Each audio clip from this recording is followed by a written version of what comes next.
գտնվում եմ Տաթևի վանքում։ Ինչպես եւ խոստացել էի նախորդ թողարկման վերջում բարեկամներ, ամեն ինչ փաստերով եւ տեղում։ Հիմա դիտենք մի տեսանյութ, որից հետո կշարունակեմ։ И, конечно, все это пахнет большой войной. Այս ամենից մեծ պատերազմի հոտ է գալիս։ Ես չգիտեմ որն է միջուկային զենքի մեծ պատերազմի հոտը եւ չեմ էլ ցանկանում իմանալ Աստված հեռու պահի։ Ինչ եք մտածում այս հարցի վերաբերյալ։ Կա նման հեռանկար։ Но я считаю, что нагнетание вот этой темы, нанесение поражения России. Ես կարծում եմ, որ Ռուսաստանին պարտության մատնելու այս թեմայի շահարկումն ու սրացումը եւ այդ պարտության էգզիստենցիալ նշանակության շեշտադրումն արևմուտքի ապագայի համար արտացոլում է նրանց ոչ այնքան ռազմատենչ տրամադրությունը, որքան հոգեվարքն ու հիստերիան։ Сколько агонию и истерику. Я, знаете, о чем хотел спросить Сергея Викторовича? Գիտեք ինչի մասին եմ ձեզ ուզում հարցնել Սերգեյ Վիկտորովիչ։ Նրանք առանց կաշկանդվելու խոսում են, որ մեզ պետք է ոչնչացնել։ Այն կենսակերպը, որում մենք գոյություն ունենք, նրանց համար անընդունելի է, իսկ մենք անընդհատ ասում ենք, որ պատրաստ ենք բանակցությունների։ Ում հետ ենք պատրաստվում բանակցել։ Մենք ինչ ենք ցանկանում ստանալ վերջնարդյունքում։ Как это все должно быть? Но это тоже не коротко. Потому что Այս հարցի պատասխանը կարճ ձևակերպել չի ստացվի։ Մենք պատերազմի փոխարեն միշտ նախընտրում ենք բանակցությունները։ дракам и воинам. Ռուսաստանի Դաշնության արտաքին գործերի նախարար Սերգեյ Լավրովը, Գծիկ Քալանթարյանը եւ Ռուսաստանի առաջատար լրատվամիջոցների ղեկավարներ Ռոման Բաբայանը եւ Մարգարիտա Սիմոնյանը 3 հայեր բարեկամներ ամենաբարձր մակարդակում քննարկում են Ռուսաստանի ապագան եւ անալիքները։ Լավն են, վատն են, էությամբ հայ են մնացել թե ոչ, դա չէ կարևորը։ Սա փաստ է եւ իրականություն։ Այսպիսի բաները բարեկամներ կարծես թե մեզ համար արդեն սովորական են դարձել, եւ նման դեպքերը միայն Ռուսաստանում չեն, սրանք կրում են համաշխարհային բնույթ։ Այսպես եղել է միշտ եւ ինչպես նախորդ թողարկման ընթացքում էի նշել, աշխարհը կռվում է, իսկ մենք ստեղծում եւ արարում ենք։ Այ հիմա հասավ Տաթևի ժամանակը։ Գնացինք ներս։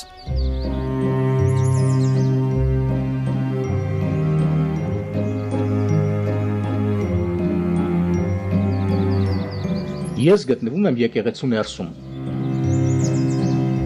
Արդեն ասել, բարեկամներ, եւ քարտեզի վրա ցույց է տվել, որ Տաթևի վանական համալիրը ամբողջությամբ 30 աստիճանով արևելքից շեղված է դեպի հյուսիս։ Կողմնացույցս ուղղված է ուղիղ դեպի խորանը։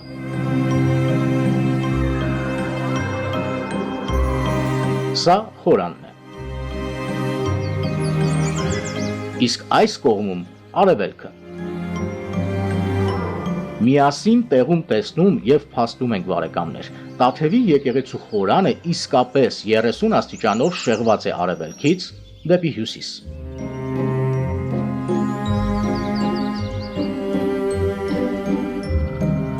Այնինչ տեսանք եւ փաստեցինք բարեկամներ, հակասում է հայկական եկեղեցաշինության կանոններին, բայց նման սխալ լինել չի կարող։ Հիմա տեղափոխվենք Երևան վերադառնալու պայմանով։ Փորձեմ շատ կարճ բացատրել ինչ տեսանք եւ անցնեմ մեր օրերին։ Մարդկային քաղաքակրթությանը հայտնի են ժամանակը հաշվարկելու ընդամենը 3 տարբերակներ՝ լուսնային, արևային եւ աստղային։ Լուսնայինն ու արևայինը լողացող են, ամենակայունը աստղային ժամանակացույցն է։ Տաթևի վանական համալիրը այն եզակի գիտական կենտրոններից մեկն է, որտեղ հաշվարկվել եւ հաշվարկվում է մինչ օրս ժամանակը։ Շատ չեմ մանրանա, բայց ստիպված եմ քիչ բացատրել, որ ասածս դատարկաբանության չնմանվի բարեկամներ։ Մեկ լիարժեք պտույտը 360 աստիճան է։ Մեր երկրագունդը պտտվում է արևի շուրջ, սակայն տարին ունի 365 օր եւ իսկապես արևը ծագում եւ մայր է մտնում 365 անգամ։ Գիտությունն է սխալվում բարեկամներ, թե իրականությունն է սխալ։ Ոչ մեկը, ամեն ինչ աշխատում է ըստ կանոնի։ Տարին բաղկացած է 365 օր եւ 6 ժամից։ Օգոստոսի 5-ին, երեկոյան ժամը 10-ին, երկրագունդն ավարտում է իր 360-օրյա շրջագայությունը արևի շուրջ եւ մյուս օրը առավոտյան օգոստոսի 6-ին սկսում է նորը։ Եվ Տաթևի վանական համալիրը ուղղված է դեպի այդ օրվա արևածագը, դեպի արևային նոր տարվա սկիզբը։ Սակայն ինչպես նկատեցիք բարեկամներ, ավելացավ 5 օր եւ 6 ժամը։ Հիմա վերադառնանք Տաթևի վանք եւ հասկանանք ինչ է կատարվում։ Տաթևի վանական համալիրում բարեկամներ կա ևս մեկ շատ կարևոր շինություն՝ Տաթևի սյունը։ Օգոստոսի 11-ին առավոտյան ժամը 4-ին Տաթևի սյան գլխին իջնում է Օրիոնի հայք համաստեղության գոտին։ Այդ օրը աստղերն ավարտում են իրենց մեկ լիարժեք պտույտը երկրագնդի շուրջ, որը տևում է 360 օր եւ սկսում են նոր շրջապտույտը։ Արևի բարեկամներ եւ աստղային երկնքի մեկ լիարժեք շրջապտույտների միջև տարբերությունը կազմում է ուղիղ 5 օր եւ 6 ժամ։ Եվ վերջինը, մեր հին հայկական օրացույցը միակն է մարդկության քաղաքակրթության ընթացքում, որը կազմված է 13 ամիսներից, նմանը չկա։ Վերջին ամիսը կոչվում է հավելյաց ամիս, ավելացած ամիս եւ այդ ամիսը բաղկացած է եղել ընդամենը 5 օր եւ 6 ժամից, օգոստոսի 5-ից մինչև օգոստոսի 11-ը։ Նման տեղեկություն չկա ոչ միտեղ, ոչ համացանցում բարեկամներ եւ ոչ էլ գրքերում։ Այն ինչ ներկայացրեցի ձեզ ընդամենը մակերեսային տեղեկատվություն էր, որի խորքային ուսումնասիրությունը մեր ստեղծագործական խումբը սկսել է դեռ 2012 թվականին եւ որոնք շարունակվում են մինչ օրս։ Հիմա ներկայի մասին բարեկամներ եւ թե ինչ կապ ունի Տաթևի վանական համալիրը այսօրվա հետ։ Bugün bizim kilsemiz dirçəliş prosesindədir, çünki biz deməli 1806 թվականից սկսած մեր բոլոր եկեղեցիները ուժի եւ պարտադրանքի տակ դարձան հայկական եկեղեցու հպատակը։ 200 տարվա դաժան եւ դժվար պայքարից հետո եւ հատկապես վերջին 30 տարիների ընթացքում, երբ Ադրբեջանը դարձավ իրապես անկախ, մենք հնարավորություն ունենք վերականգնել մեր եկեղեցիները եւ պատմական արդարությունը։ Սա ասում է բարեկամներ մասնագիտությամբ երկրաբան եւ Ադրբեջանում ալբանական քրիստոնյա համայնքի ղեկավար Ռոբերտ Բագրատի Մոբիլին, ով Հռոմի միջազգային կոնֆերանսի գլխավոր խոսնակներից մեկն էր։ kilsələri bərpa edirik.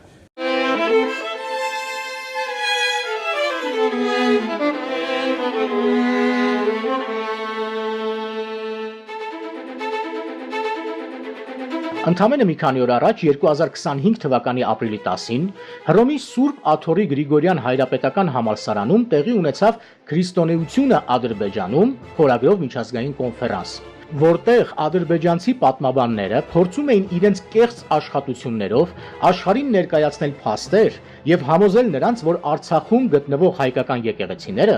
իրականում ալբանական են։ Կոնֆերանսին հրավիրված էին Թուրքիայի, Ղազախստանի, Ուզբեկստանի, Հարավային Կորեայի, Ռուսաստանի, Լեհաստանի, Լիտվայի, Իտալիայի, Վրաստանի, Գերմանիայի, Ֆրանսիայի, Կանադայի եւ Ամերիկայի Միացյալ Նահանգների պատվիրակությունները։ Հանուն արդարության պետք է նշեմ, որ վերոնշյալ երկրներից ներկա էին միայն փոքրաթիվ մահմեդական թևի ներկայացուցիչները, մնացածը պարզապես հրաժարվել էին։ Սակայն սա դեռ սկիզբն է։ Və sadəcə bizim əsas katolik Մեր հարաբերությունները Վատիկանի եւ Կաթողիկե եկեղեցու հետ հիանալի մակարդակի վրա են եւ մենք շարունակելու ենք մեր աշխատանքները պատմական արդարությունը վերականգնելու նպատակով։ I thank you very much. thank you. Բոլորը գիտեն մեր հոգեվոր եւ գիտական կենտրոնների արժեքը, իսկ մենք ոչ։ Հիմա կբերեմ եւս մի քանի օրինակ բարեկամներ։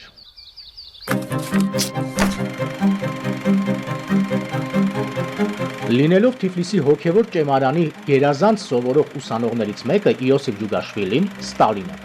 շատ լավ գիտակցում էր հոգևոր կենտրոնների կարևորությունն ու ներուժը։ Գալով իշխանության եւ դավանելով սոցիալիզմն ու կոմունիզմը, բոլշևիկներն առաջին հերթին սկսեցին համատարած քանդել եւ ոչնչացնել եկեղեցիներն ու հոգևոր ուսումնական հաստատությունները։ Սա էր նոր գաղափարախոսության տարածման միակ ճանապարհը։ Եվս մեկ օրինակ։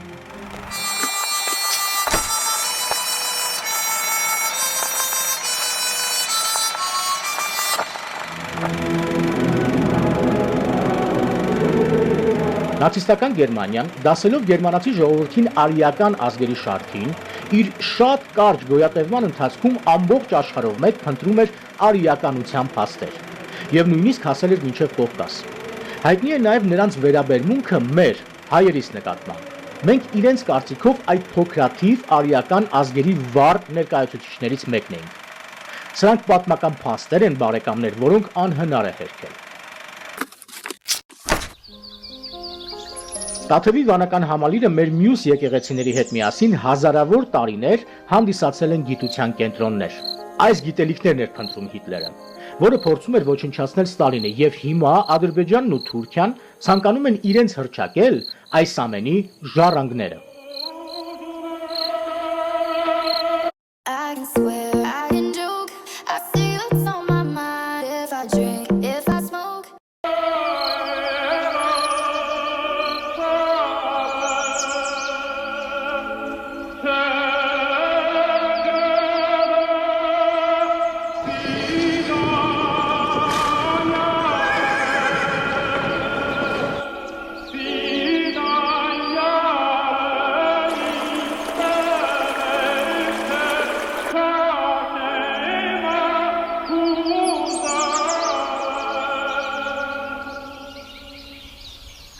Եվ իդեպ, եթե դիտարկենք ոչ միայն խորանը, համալիրի կառուցվածքն ու գլխավոր ատրիբուտները, միևնույն է կարձանագրենք, որ ներդաշնակություն, հաշվարկ ու միտք է դրված ցանկացած մանրուքում։ Ու ինչն է այստեղ էլ ավելի ոգևորող։ Փաստորեն այդ գիտելիքը եղել է այնքան հասանելի ու օրինաչափ, որ խոսելով Տաթևի մասին, չենք դիտարկում որպես եզակի կամ բացառիկ մի նմուշ։ Մեր հայրերը կարծես երկրաչափության, մաթեմատիկայի, աստղագիտության ու փիլիսոփայության սինթեզված մի դասագիրք են մեզ ավանդել։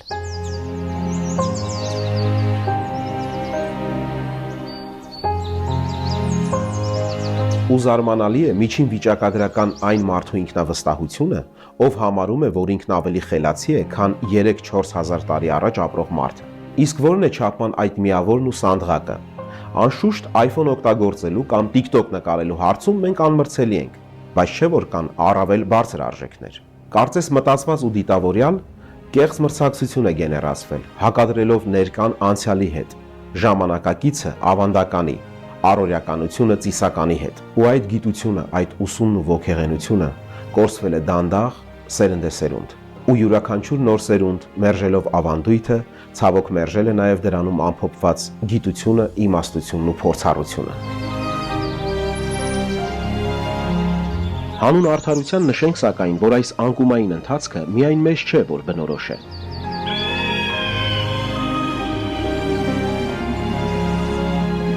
Կորցված են նաև բուրգերի իրական նշանակությունը։ Անբացատրելի են հնդկական, եգիպտական քաղաքակրթությունների, մայաների, շումերների բազմաթիվ գիտական ձեռքբերումներ։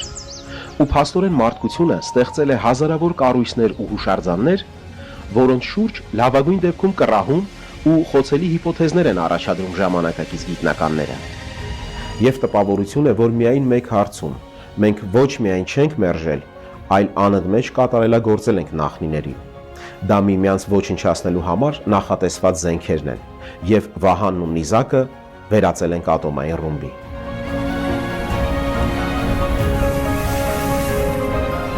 Սակայն հիմնականում բոլորը փորձում են վերգտնել, վերհիշել իրենց անցյալն ու պատմությունը։ Այսքան երկար ասածս ինչ է բարեկամներ, աշխարհում բոլորը ուղղորդվում են միայն իրենց ազգային արժեքներով։ Եվ այդ ազգային արժեքների հեղինակներից մեկը նաև մենք ենք, հայերս։ Եվ երբ մենք ասում ենք ազգային արժեք կամ պետություն, պետք է հասկանանք ինչի մասին ենք խոսում եւ որն է դա։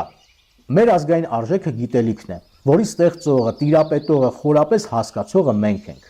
Տաթևի օրինակով փորձեցի ցույց տալ, թե ինչ ունենք։ Ամբողջ հայկական լեռնաշարը սփռված է նման հոգևոր եւ գիտական կենտրոններով, իսկ մենք դրանք հեգնում եւ ծաղրում ենք։ Հային կարող է հաղթել միայն հայը։ Եվ իզուր չէր, որ թողարկման սկզբում օրինակ բերեցի Ռուսաստանում հայերի առաջատար դիրքերում լինելը, որոնք ցավոք ծավալում են հակահայկական գործունեություն։ Армяне всегда были и на главенствующих позициях в Российской империи. Թե ռուսական կայսրությունում եւ թե հիմա Ռուսաստանի Դաշնությունում հայերը միշտ գլխավորագույն դերերում են։ Դրա պատճառը մեկն է. հայերը առանձնանում են բոլորից, բոլոր մյուս ազգություններից իրենց ինտելեկտով։ Ռուսաստանը միշտ գիտակցել է дրա կարևորությունը եւ ընտրություն կատարելիս նայել է հայերի կողմը։ Եվ բացի ինտելեկտից շատ կարևոր է նաև հայերի հոգևոր եւ բարոյական կեցվածքը։ Интеллектуальные качества. Я бы даже сказала, что на некоторую духовность и Այն ինչը ես պետք է ասեի բարեկամներ, ասաց Մոսկվայի միջազգային հարաբերությունների պետական ինստիտուտի ՄԳԻՄՈ-ի դասախոս Օլգա Պոդբերոսկինը։ Այսպես ամբողջ աշխարհում է։ Բոլորը գիտեն մեր արժեքը, բացի մեզանից։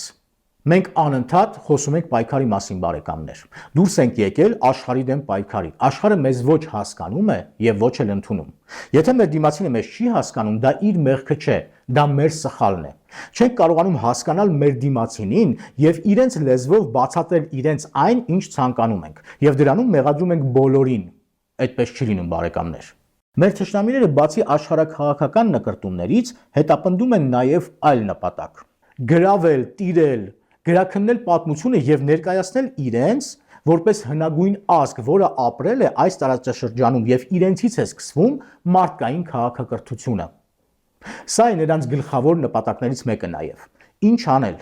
Այսօր մեզ մոտ կրթությունը շատ ցածր մակարդակի վրա է։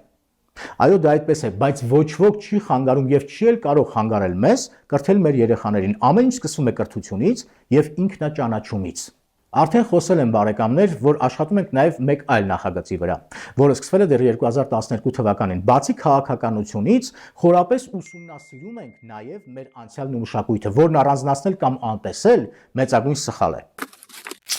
Վերլուծաբաններու առաջատար գործիչները գալիս են հասնում են արժե համակարգի կրիզիսը։ Հիմա պետք է ստեղ զատել որն է լավը, որն է վատը։ Բայց պաստորն հենց է կտրվել այդ ինֆորմացիա, որ հիմա գիտությամբ որևէ ձև չեն կարող ապացուցել,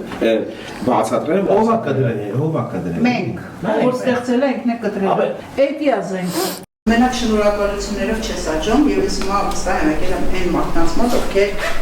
բարի կամենալով կասեն իրանց կարծիքը, քննադատությունը, ոնց անենք, ոնց արգանանք։ Ինչ են եկատները ձևավորում մարդկանց մեջ։ Այստեղ երեխայի տեսակետից ես չեմ կարող ասեմ, բայց ես կարող ասեմ մեծի տեսակետից։ Անընդհատ այդ երեխեք արդեն ուրիշ ձև են, կրթվում են, մտածում են, սկսել են մտածել։ Այս գանձը կորած է, եկեք ճանաչենք, որ միավորվենք, ճիշտ է։ 2012 թվականից սկսած մեր խումբը կատարել է բազմաթիվ ուսումնասիրություններ եւ հետազոտություններ հասկանալու համար ով ենք մենք։ Հիմա այդ աշխատանքների առաջին փուլը մոտեցել է իր ավարտին եւ շուտով կներկայացնենք ձեզ։ Միանգամից նշեմ, որ դա հաղորդաշար չէ, իսկ թե ինչ է, թող մնա անակնկալ։ Պատկերացում կազմելու համար, բարեկամներ, թե ինչ ենք անում, մենք ունենք եւս մեկ YouTube-յան ալիք, որը կոչվում է Դրախտը, որի հղումը կտեղադրեմ մեկնաբանություններում եւ հաղորդաշարի նկարագրության մեջ։ Կարող եք ծանոթանալ այդ աշխատանքներին միջև լիարժեք ներկայանալը։ Հաջորդ թողարկման ընթացքում, բարեկամներ, կխոսեմ աշխարհում տիրող քաղաքական իրավիճակի մասին եւ միասին կփորձենք հասկանալ մեր անալիքները։ Բաժանորդագրվեք մեր AMCN հայկական հաղորդակցման ցանց YouTube-յան ալիքին։ Մեկնաբանեք, գրեք ձեր դիտարկումները, տարածեք, կիսվեք մեր տեսանյութերով։ Սա կլինի ձեր ամենամեծ ներդրումը մեր գործում։ Մինչ առաջիկա 3 շաբթի։